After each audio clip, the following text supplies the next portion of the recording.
12 रबीउल अव्वल के जुलूस के इंतजामात के हवाले से अंजुमन गुलामान मुस्तफ़ा सल्लल्लाहु अलैहि वसल्लम का मशावरती इजलास। रिपोर्ट सईद मतिउल्लाह गिलानी और आप देख रहे हैं आज तक की वीडियोस देखने के लिए हमारा चैनल सब्सक्राइब कीजिए और बेल आइकन को क्लिक कीजिए ताकि आप हमारी आने वाली वीडियो से बाखबर रह सकें।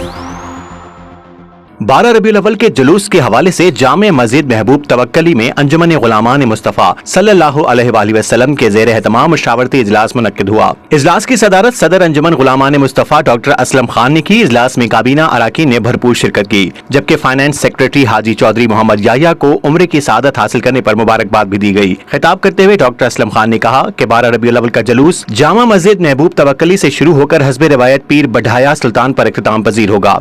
उन्होंने अवाम और मुअज़्ज़िज़ शख्सियात से अपील की है कि वो बावजू होकर दरूद व सलाम पढ़ते हुए जुलूस में भरपूर शिरकत करें ताकि इत्तेहाद और अमन का पैगाम आम हो सके। आज तक न्यूज़, खबर सच के साथ।